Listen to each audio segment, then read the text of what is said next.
आपण आता भस्म किंवा गोपीचंदन धारण केलेलं आहे। आता आपण कुंकू कपाळाला लावून घ्यावं, ते मधल्या बोटानं लावावं। त्यासाठी मंत्र आहे मंगल तिलकम धारणम करिष्ये।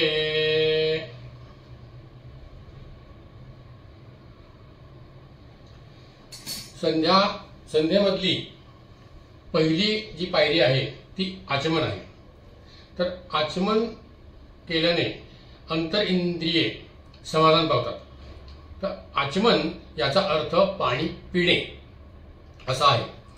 या क्रियेमुळे शरीरांतर्गत इंद्रिये तृप्त होतात। आता आपण आचमन करूया। तर आचमन करत असताना आपल्या जे अंगठ्याजवळचे जे बोट आहे म्हणजे तर्जनी, ती अंगठ्याच्या मुळाशी घेऊन राहिलेली बाकीची 3 बोटं आहेत ती सरळ करून गाईच्या कानासारखा हात करावा आणि अंबुपात्रातील पाणी हातामध्ये घेऊन ते आपल्या ब्रह्मतीर्थानं इथल्या भागातनं ते डायरेक्ट आपल्या जिभेवर जावं, दाताचा स्पर्श होऊ नये आणि डायरेक्ट ते पाणी प्यावं।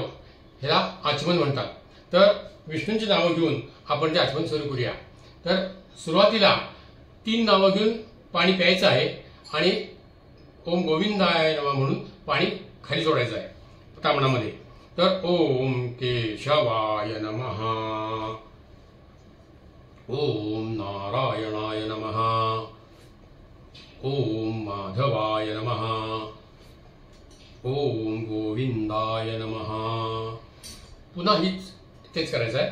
ओम केशवाय नमः, ओम नारायणाय नमः, ओम माधवाय नमः, ओम गोविंदाय नमः, ओम विष्णवे नमः, ओम मधुसूदनाय नमः, ओम त्रिविक्रमाय नमः, ओम वामनाय नमः, ओम श्रीधराय नमः, ओम ऋषिकेशाय नमः, ओम पद्मनाभाय नमः, ओम दामोदराय नमः, ओम संकर्षणाय नमः, ओम वासुदेवाय नमः, ओम प्रद्युम्नाय नमः, ओम अनिरुद्धाय नमः, ओम पुरुषोत्तमाय नमः, ओम अधोक्षजाय नमः, ओम नारसिंहाय नमः, ओम अच्युताय नमः, ओम जनार्दनाय नमः, ओम उपेन्द्राय नमः, ओम हरये नमः, ओम श्रीकृष्णाय नमः।